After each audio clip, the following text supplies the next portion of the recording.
Welcome to It's a Crime. I'm Linda, and today we're going to be talking about the odd behaviors surrounding Charles Vallow's death. But before I get into it, if you'd like to be part of the It's a Crime community, please click that subscribe button below, hit that notification bell to all. Please like this video if you support it, and please share this out where you can. Now, let's get into it. We've seen a lot of odd behaviors in the Lori Vallow case, the Charles Vallow case, and the Chad Daybell case. And today, I'm going to hone in on and expose the behaviors on the day that Charles was killed and the days that followed. We're going to start off with Charles's alleged demeanor on July 11, 2019, and then move on to the days that followed. And Charles's demeanor was described by Alex that he was enraged that morning, according to his statements. And Tylee said that Charles's face was really red and he didn't even look like him. Lori said that as soon as he arrived, he was banging on the door and she thought, here we go, right away. And she said she was also just trying to be nice. So remember that morning that Charles was at his hotel and his plan was to pick up JJ at 7:30 a.m. at Lori's house, go have a quick breakfast back at his hotel, and then drop JJ off for the 8:30 bell at his school. So now we're going to take a little dive into what others say about his demeanor, which is very, very interesting and enlightening. Here's what Charles' ex-wife had to say about his demeanor. Charles was a semi-pro baseball player. If he hit Alex in the head with a bat, he would be dead. But Charles was not a violent person. We were married and divorced, and not one time, not 1 second, was he ever physically threatening to me. In a Dateline interview, Cheryl said, being his wife for 12 years and divorcing him, there was no violence. I never saw him lose it. He wasn't that kind of person that would lose it, and certainly not become physical. And especially not to a child or a woman. I never even saw him with a guy get into a fight. Here's what one of Charles' sons said about him. I don't believe any of it. My dad was never verbally aggressive, never raised his voice, never physically threatened anyone or anything like that. He was very good at baseball. He played in college. So if he was going to defend himself, he wouldn't just tap an aluminum bat on someone's head in self-defense. The entire story just doesn't make any sense. Here's what Colby Ryan says about Charles' demeanor in an interview with Justin Lum. And Justin Lum asks, was Charles known to ever be in a rage like that, the way she described? Colby says, no, not that I know of. I mean, I've never seen him just go berserk. Justin says, you grew up with him. This is your dad, basically. Colby Ryan says, yeah, exactly. Also, we've seen a few body cams with footage that shows Charles in them. And in each of them, his demeanor was never a hothead or enraged. Now, one body cam video particularly strikes me. It's the one in January where he just got back from a Texas business trip. And remember, that was actually the one where he was at the airport. He went to go get his truck and he couldn't find it because it was stolen by Lori. And that was the whole start also of that whole Nick Schneider from Chad Daybell. And in that video footage, Charles was in a very stressful situation. He doesn't know where his kids are. He doesn't know where Lori is. His truck was stolen. $35,000 went out of his business account and he had payroll just a few short days later. And he's concerned for everyone's safety. So he called the cops. And Charles describes Lori in that video and the way she had been talking as nonsensical. But she's lost her mind. I don't know how else to say it. We're LDS. She thinks she's a resurrected being and a God. And remember the 144,000. She's come. Jesus is coming next year. She took all the money out of her bank account today. My truck has gone from the airport. She went to the airport and got it. I just flew in from Dallas. Houston and Dallas. So where's your truck? I don't know. And we see throughout this video that he is pretty calm. He's worried, but in this stressful situation, he is very calm, not riled up, just really wanting to help. And in a situation so stressful, if he is the type to be enraged, or come unglued, then why didn't we see this here? Perhaps he would have learned something that morning. However, I'm thinking at this point, in my opinion, that I highly doubt it. He told Lori, gave her the heads up, he's going to be there at 7:30 a.m. and he was on a tight schedule, had to pick up JJ, feed him, get him to school. So Lori even said that she didn't even talk to Charles. It just was basically to text her that he was going to be there at 7:30 a.m. So there was no other comment about, what would have enraged him that morning other than that phone. However, I don't know if Charles would be at this point just leaving his phone anywhere, because he didn't even trust Lori at this point. So we already know this is pretty shady. And it's interesting that no one in his close family has said that he's never gone berserk, that he's never been physical, never been verbally abusive. So this is very interesting. So next, let's talk about Alex's phone call to 911. Not a deep dive, but just his demeanor. So after Charles was shot and killed, now enters Alex Cox. And we see him say on the 911 call that he shot Charles in self-defense. In fact, he says, "I shot my brother-in-law in self-defense." He then returned his gun to his room, and then he washed up his little wound, and then he called 911. What is very notable and interesting, I'm sure you would agree, and you have agreed, is that he's super calm and collected on that call. Not a stitch of panic, not a stitch of remorse, just an old, "Yeah, I shot my brother-in-law in self-defense." And he made sure to put that statement of self-defense in. Now, Alex has known Charles for at least 15 years, and he says to the police officers that they normally got along, except that day Alex describes him as enraged. Well, I don't know about you, and I know that people handle tragedy differently. However, this isn't a field all in itself. I'd be curious to know what the actual operators thought when they heard his voice over the phone and his demeanor, because it's just very, very different. I got in a fight with my brother-in-law and I shot him in self-defense. Then, of course, there's the issue of the actual CPR and if it was even done on Charles. In my opinion, and my husband, who's been a paramedic of almost 20 years, the likelihood of Alex doing CPR is very slim. I shot my brother-in-law. Okay, what part of his body is injured? In the chest. I'm sorry, where? In the chest. Okay, is he awake and responsive or unconscious? Unconscious. Okay, is he breathing? I can't tell. Okay, are you willing to go over to him and check? Sure. Okay, do you just let me know if you see his chest going up and down? How old is he? It's not moving. He's 60. Okay, and are you wanting to start CPR? No, I don't know how to do that. We also see Alex coming out of the house without even a sweat from doing CPR, and CPR is actually quite rigorous. And he has his sunglasses on his head coming out, and his breathing seems totally fine, super nonchalant and calm. And CPR, like I said, is not an easy thing. So we also see Alex being pretty jovial in his interactions with the cops. Not an ounce of remorse, it seems, does it? Then Alex takes a ride in the cop car to the police station, and he's asking questions about the officer wearing Kevlar and if it's hot.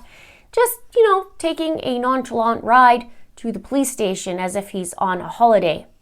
Oh yeah, he is on vacation that week. Pretty fun-filled and interesting for Alex, it seems. Feel that air conditioner, sir? Yeah. Okay. Much nicer than sitting in the sun. It is. I've only got Yeah, it's pure misery in the summer. There's no doubt about it. How hot is it? How much extra hot is that vest? Well, the vest, it's because it's Kevlar. It takes on whatever my body is. So,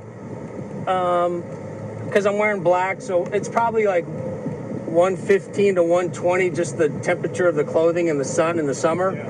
So that's what the vest will be. And then if I'm on a collision, the asphalt, just depends on how hot it is between 150 and 170 on the ground. Yeah, so we're standing on the asphalt for a couple hours, so then the vest gets to be 130-ish, and so yeah, it's just misery. For 3 months, it's just terrible. What's that? How do you stay hydrated at 170? Oh, you bring a lot of liquids, yeah. It's a lot of liquids, you have to. Then, at the police station, we actually see him crack a joke about his weight and, he's being, again, pretty calm about just having to kill someone he cared about and really got along with for 15 years. Do you have any medical issues that might be underlying that? Yeah, I'm slightly overweight. Okay, well, yeah, join the club. Other than that, high blood pressure or anything, or do you take medication that you need to have? No. Just, it was a little high in my last physical, but not. Oh, okay. Nothing major, no medication or anything like that. Groovy, okay. Now let's go on to Lori. She takes off in Charles's rental car, and in her own statement, she said she heard the shot while she's in the house, and then she leaves the house and takes JJ to school. Well, she gets back and is then seen on camera with a lot of smiles and giggles, almost like she won the lottery. Let's take a look. You live here, though, not in Santan. This is your home? Right, Gotcha, right. okay. We just moved in here. Gotcha. How long have you guys lived here? I'm sorry? How long have you lived here? Like 3 weeks. Oh, geez. Yeah, okay. That's why the neighbors took us. Gotcha. Like, hi neighbor, sorry. Are you working at all? No. Okay. And you're still about 5'6"? 120?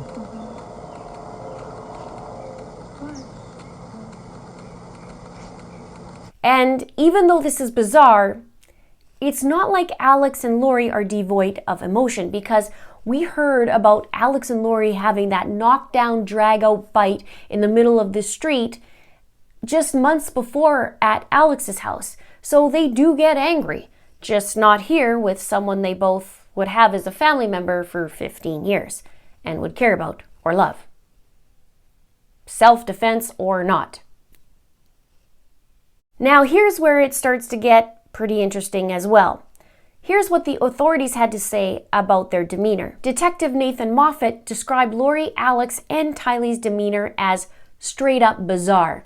He said it was the weirdest ride I've ever had with 3 strangers. He described Lori as happy-go-lucky and said she was smiling and nonchalant. You would have thought we just recovered their stolen vehicle. Well, in essence, you did recover a stolen vehicle, Charles's rental car. Here's what Seth Tyler, another detective, had to say in a Justin Lum interview. Based off of everything that we gathered, everything that we had, at this point, it's ruled that it was a self-defense by Alex Cox. Says she left the scene when she heard the gunshots, driving off with her kids Tylee and JJ in her husband's rental car. I asked Detective Seth Tyler if that came off as suspicious. There's nothing that I see in the report, or nothing that was talked about to me where they were looking at that as something that was strange. In fact, police have never considered Lori to be a suspect. Now let's go to the property manager, or the landlord. He catches wind about the crime scene tape around the house, and around 11 o'clock that morning, he texts Lori and says, "Are you okay?" She replies, "We are okay. I'll explain later." By the afternoon, though, Lori had that infamous pool party in her backyard. Here's what the landlord said. "I've known Lori and Charles since they moved to Chandler many years ago.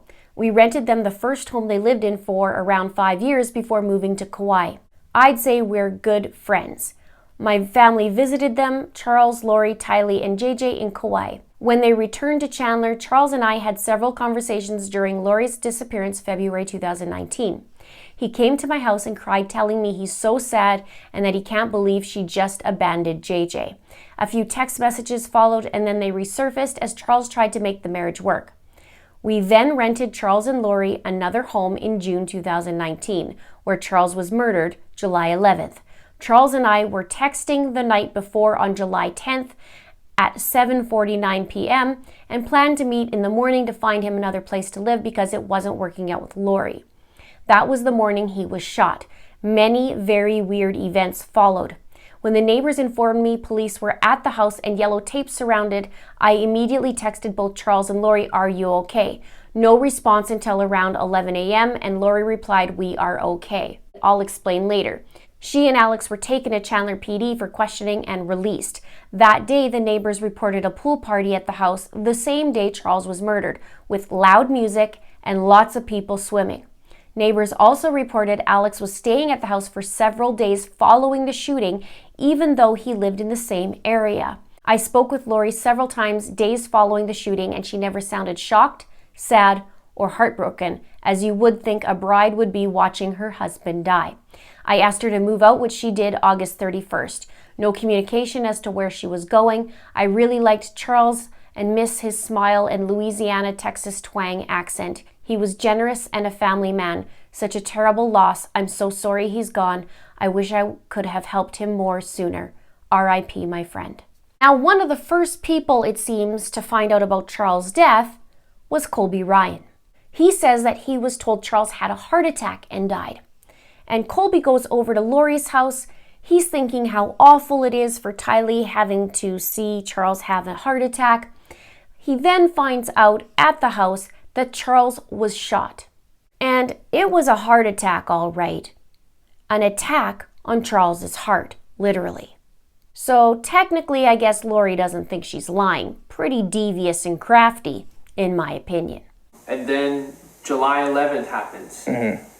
You've seen the body cam, that's all coming after the fact, but take me back to that day and how you found out that Charles died. Yeah. So I just got a phone call in the middle of the day and said that he had a heart attack. And so I was like, wow, like she said he had a heart attack at the house. So I'm thinking, wow, like Tylee sat there and saw him go down. My family had to watch him have a heart attack. Like that's horrible. And so my first thought is like what is going on? Like you're just in shock. Like I just sat there just in shock. And I'm thinking like, okay, what do I need to do? Like how can I help them? All I wanted to do is reach out and try to help them out. So your mom said he had a heart attack. Mm-hmm. When did you find out he was shot by your uncle? Yeah. So when I went to the house, I walked in the door, hugged Tylee, thinking he still had a heart attack. I did not find out that he was shot and what had happened until I went and talked to her in the house while I was there. So obviously when you walk in the door thinking one thing and you hear that, it just like immediately, like I like froze up. I had no words. I didn't know what to say. I was like, what are you saying? What are you talking about? How does she justify saying that he initially had a heart attack to being shot? How does she explain She didn't. I said that. I said, why would I hear something different? Why would there not just be the initial conversation? So I don't know if she was scared of telling me, like, my reaction to it, because once I heard that, I was like, I just started going off. Like, I just started, like, cussing. Like, I don't usually cuss, but I was just, like, freaking out, and I was, like, going at her. Like, why would you not tell me what was going on? Like, this is worse. This is a million times worse than what you said, so. But play back that conversation for me. You're, in the backyard, Mm-hmm. you meeting her, and what is she doing? She's sitting there, and you sit down, and she says... No, I just asked her. I said, what's going on? I said, what is going on? And she told me the story, how they got in a fight and everything, and it just, like, it's still, like, just that feeling, just, like, seriously, like a drop from right here, just through my body. Like, just when I heard that he got killed, that was just, like, more than I could really handle. You're wondering, how does a fight lead to him getting shot? Right? Exactly. How did it escalate? Yeah. What was the explanation for that? Did she have one? Because she was inside. Yeah. She said that they got in a fight, that they were physical, that Charles had taken the bat from Tylee, and then I guess Al went and got the gun to, like, stop him because he was in a rage, and then that was it. Is Charles known to ever be in a rage like that, the way she described? No. Then, the next day, on Friday, July 12th, over 36 hours later, Lori decides to pick up her phone, one of many phones, and texts Charles' boys to let them know that their dad died. This, to me, sends huge warning bells. You're delivering the news that Charles died to his own children via text. Have you no heart? Oh wait, rhetorical question. Here's the text Lori sends to the boys on Friday, July 12th at 4:36 p.m. Hi boys, I have very sad news. Your dad passed away yesterday. I'm working on making arrangements and I'll keep you informed with what's going on. I'm still not sure how to handle things. Just want you to know that I love you and so did your dad. An immediate text follows saying, Lori, what happened? Where is he and what happened? Lori says, I'll call you when I can, bub. He is here in Arizona. He says, where in Arizona? When did this all happen? How's JJ doing? What funeral home is he at? No answer. Then he says, Lori, what the happened? You can't just tell us our dad died and disappear. You're not too busy to just let us know he died and disappear. Lori, it's been 3 hours. You're not that busy. I don't care what you're doing. Lori responds, I'm sorry you are so upset. I'm so upset too. I'm trying to get JJ ready for bed. I'm waiting to hear back from the medical examiner to make sense out of all this myself. Please be patient with me. It's a crushing situation all the way around. I'm still trying to process it too and what it means for JJ. So, just to highlight her behavior a little step further, Charles dies on Thursday morning. She texts his sons on Friday afternoon, 36 hours later, and tells them that their father died. She immediately gets a response back, and 4 hours later, she responds and talks about how upset she is. Clearly, with this picture, and a pool party, and waiting a day and a half, she's super upset. And she says she's waiting for a medical examiner. Not rocket science, Lori. He was shot to death in your home while you were there.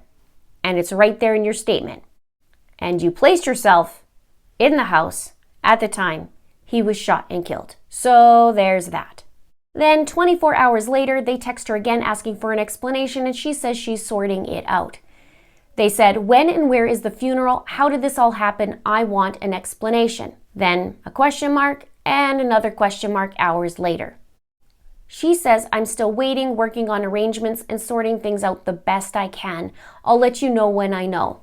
He says, why aren't you telling me what happened? I've asked numerous times, just tell me. And that's not all, folks. That's not all.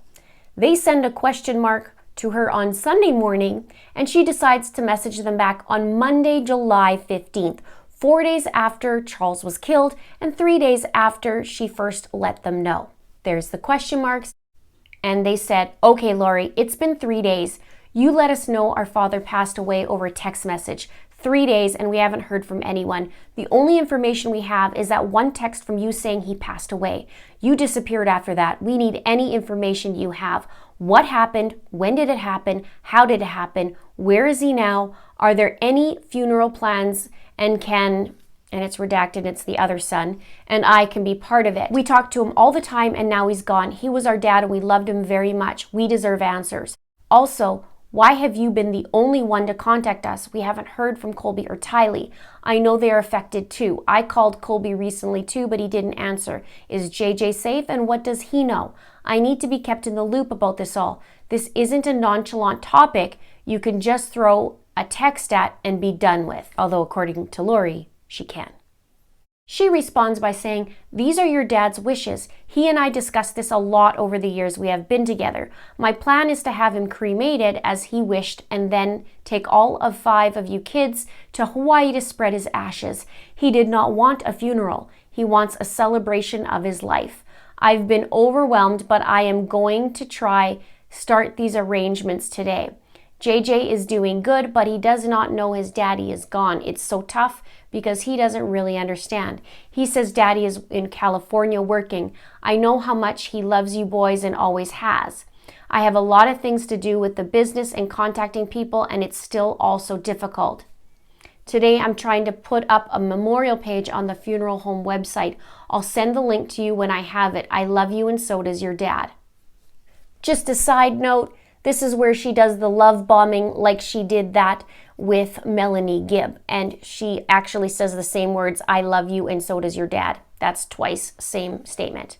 His son responds by, I appreciate this information, but I will ask these questions again because I still haven't been given an answer. What happened? When did it happen? How did it happen? Where is he now? Is there a funeral? When is it? Who have you told about his death? Give me all information you have. Please, my brother and I deserve to know.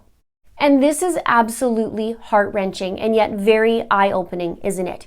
Her plan was to cremate him and take him to Hawaii to spread his ashes along with the kids. Well, did you do that, Lori? Did you take his ashes?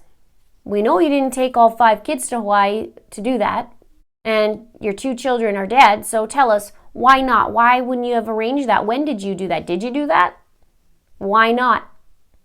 But one thing she did get right in that text, JJ didn't know that Charles was dead. In fact, at the end of August at his school at Life Academy in Gilbert, Arizona, he got upset and said, "My dad is not dead, he's traveling." And something that also stuck out to me about this, she mentions California for travel in this text. Interestingly, she told Life Academy in an email that she got a job in California, needed to move ASAP.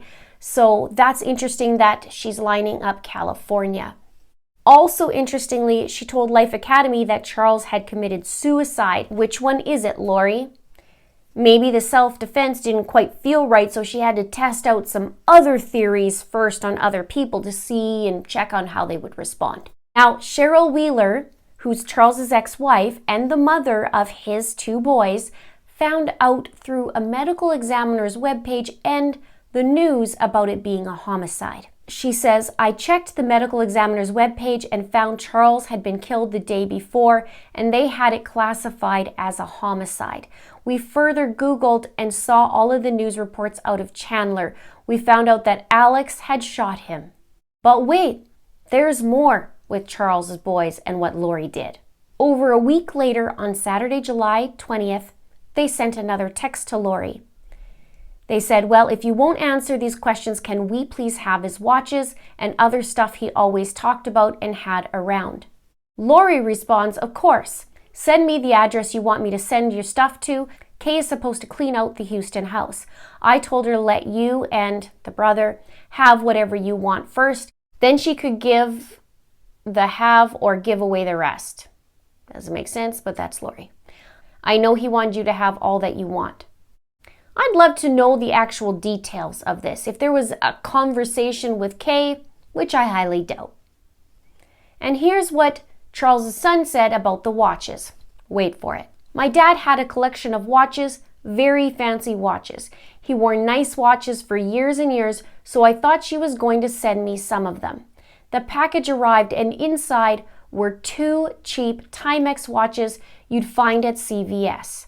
Anything that was worth money we didn't get. I'm assuming she sold everything else."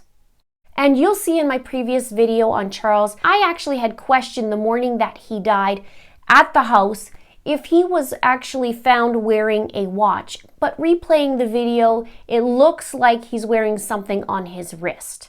I question though whether she stole his watch, seeing as, she stole his vehicle twice, his credit cards, his cell phone, his wallet, his $35,000, and everything right down to his underwear, literally, in court documents. So I'd like to know if Charles was actually wearing the same watch that he walked out of the hotel with at this point. I don't put anything past as to what Lori would or could do. Here's what I also question. A few months before he died, she had a message from the Lord that she had to go get his finances in order. So she went back to him. Now, I wonder if she kept a little spare key on her, took a little journey to Houston after Charles was killed to go fetch his watches, among other things, and bought the little CVS watches and sent them to the boys. Because in each picture, we do see Charles wearing watches. And in body cams, he's always wearing a watch. His sons would know if he wore nice watches or not. How evil could one person get? Oh yeah, again, rhetorical question. But wait, there's more. Charles' son said Lori refused to tell them where Charles' body was or if a funeral was planned. The boys eventually figured out the mortuary where their dad was taken, and they walked inside to speak to the funeral director. They described the funeral director as, "He was very shaky and nervous. We asked him for information and he said something like, 'I can't tell you that. It was requested that I tell you nothing.'" Then a memorial service was arranged and Lori never showed up, neither did JJ. And Larry and Kay Woodcock begged Lori to allow JJ to attend, but she ignored their requests. Charles' son said that he was never close to Lori, even though he spent weekends and summers with her and their dad. And he said he was 10 years old when Lori and Charles got married and describes his relationship with his stepmom as acquaintances. He says, nobody has attempted to reach out. It's weird. Her family was always over and not a single one of them has said a word except Colby. And we see this throughout the entire year, don't we? Up until spring. It was Colby talking and no one else really. Until we had the barrage of interviews from Melanie Pulowski and then Lori's sister Summer Shiflett and then Lori's mom Janice Cox. And here's what Charles's son said about Lori and her demeanor. She can put on a smile and she'll make you believe that everything is okay. I'm surprised that she can pretend that things are just fine and dandy, but I thought it was very incredibly insulting. It was ridiculous that she's pretending nothing is happening and she's untouchable. Honestly, it really pissed me off. And this is a pattern with Lori. She did this with her former husband, Joseph Ryan. She was the first to know about his death, and she didn't tell Joe's own sister, Annie, that he died until 5 weeks later. And she was heard saying that the world is a better place without Joe Ryan. He also was cremated. And we definitely know about the pattern of her bizarre, flirtatious behavior, in my opinion. What I notice is that she takes almost two personas on, one with men being super flirtatious and a different tone with women, in my opinion. Now, according to Melanie Gibb in her interview, she found out about Charles' death, she said, 4 days later. And Lori told her the truth about him being shot. Notable is she's the only person, from the looks of it, who got the truth. With the exception of Chad, of course, in my opinion. He was well aware, again in my opinion, as to what was going down and what went down that day, and time will show that little piece of info snack, I'm sure. Stay tuned for that. Here's what Melanie Gibb said in the interview. I didn't know about it until 4 days after it happened. She called me and she says, hey, did you see the news? I'm like, I don't watch the news. And then she told me. And this is very important to take notice of. She trusts Melanie Gibb enough to tell her that Charles was shot. But to her own son, Colby, she lies to him. And the school that JJ goes to, she lies. And Charles's son, she lies. And she withholds the truth to JJ. Not that she would tell him the details, but there's a little pattern here. So the only one she does tell is Melanie Gibb. Very interesting. Now, a side note also, I wonder at what point Kay found out, because I'm wondering if it was actually through Charles's sons. I don't remember that. If you do know the answer as a fact, please put that in the comments below. Thank you so much. And of course, around this time, when all this is going on, Lori makes sure to call the insurance company to cash in on Charles's life insurance policy, but there was a little oopsies. Charles changed the beneficiary, as we know, to his sister Kay Woodcock. And Lori thought she was $1 million richer, especially with the password change on Charles's life insurance policy and someone calling in and pretending to be Charles, not to mention that little trip to Houston that was called upon by the Lord to lock that money in. So to her surprise, she finds out she's not getting any money. Perhaps she had the wrong portal when she was talking to the Lord. And in true Lori style, she takes it to text and texts Kay. She says, 5 kids and no insurance money, and his sister gets everything. Now, all this is in the month of July, and that's the only stuff we know about. And how you do one thing is how you do everything, in my opinion. This isn't new behavior from Lori. We know she did all kinds of vindictive behavior back in January with Charles, and at the end of July, she also gets rid of JJ's service dog, his specialized school. Her son thinks that Charles is still alive. She stops all communication between JJ and Kay and Larry, and she lies to the school as to where she's going, and the list keeps going on with Lori.